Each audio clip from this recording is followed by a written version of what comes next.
You're not going to find that shit in your pocketbook. You're not going to find it with making money.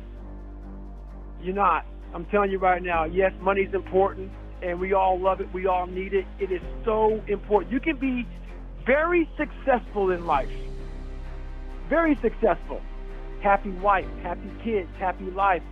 Make millions and millions of dollars.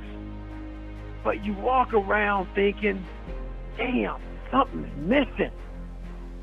Something's missing. And everybody goes, man, you got everything. What I realized in life, man, is that you have to start to fill these certain holes in your life. These holes, yeah, like I said, all those things are important. Happy life, happy wife, happy husband, whatever you got going through. But you have to figure out yourself. What is it that you have to go through a journey? You have to figure out what this is all about. You, what are you all about? I'm telling you right now, before you start down that journey of all this money making and stuff like that, what filled my heart, trust me, what filled my heart is I built confidence. I built self-esteem. I'm able to stand in front of millions of people, thousands of people, speak in front of them, and be confident and not care what they think. When you get to a point in your life where you 100% not care what other people think about you,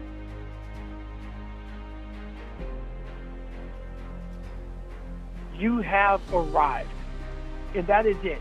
You cannot care what anybody thinks of you. And how I did it was simply by working my ass off and being proud of the man that's in that damn mirror. And that's what I tell everybody. Be proud of who you are. Do not follow the leader. Learn to stand alone. Learn to stand for what you believe in. And that's hard to do nowadays because guess what? You might just have to stand alone to do it. So that's my best advice I can give to people, man, is learn what you stand for, what you believe in, be loyal to yourself and be loyal to those few people who trust in you. But that takes, it's easier said than done. It takes a lot of backbone.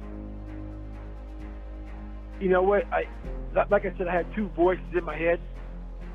One always told me to go cower, the other one told me not to. Something always told me, man, you got something special in you. But you are going to really suffer. You are going to really suffer. So the back part of that conversation was really suffer. I don't want to do that. I don't really want to do that. That's great that I have all this in me, that something's telling me I'm a special human being, but I'm going to have to work that much harder than most people. I didn't want to do that. But what happens is when that voice gets, instead of going away from the voice, for some reason, I was going away from it. It got louder and louder and louder to the point where I couldn't sleep. I couldn't even lie like I used to create this other person that didn't really exist. And I was like, my God, man, I have to face this shit. And so when I realized that this is where I'm at now, I'm 297, and I have no one coming back to get me, I literally just, it wasn't overnight, but it was kind of overnight. I flipped the switch. And when I flipped that switch, I said, I'm never going back. And what I said to myself is exactly what I said to myself. I'd rather be dead.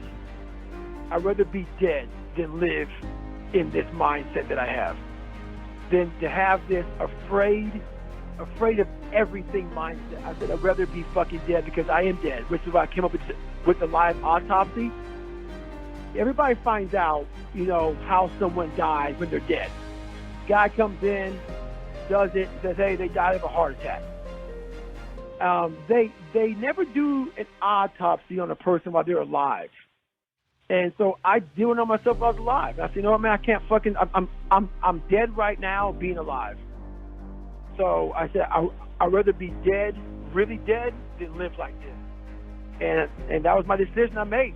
And so when you're willing to die for something, man, what comes out of you, what comes on the other side of that is a very dangerous human being. And that's what happened, man. I was really 100%, I'm going to die trying. Honestly, people, I know right now, people who may hear this or whatever, they may say this guy's full of shit. Say what you want, man. Say what you want. I 100% was going to die in that training. Matter of fact, a guy did die in my last Hell Week that I was in, a student of mine. I was willing to die. But what that made me, though, and this is crazy about that mindset, it made me more alive. It made me more aware. It made me more focused. It made me more of a leader. It made me harder. It literally, it wasn't like I'm just going to die trying. It just wasn't that simple. I really meant it, and it made me so fucking hard. It made me so fucking hard that I was able to withstand shit that I'm like, man, if that happens to me today, I know it's in me, so I can probably do it, but it allowed me to just suffer and suffer almost proudly. Because I knew, motherfucker, you're not going anywhere. So you might as well suck it the fuck up, tape it up, and keep on going forward. And it did something to me. It just made me, like I say, when I talk about things, people go, my God, you get so crazy. Because I'm going back to the shit. I'm literally going back to 3:30 in the fucking morning, putting duct tape on my sock, going up, casting myself because I have stress fractures. And it just did something. It's crazy, man. But yes, it is the truth. Honest to God.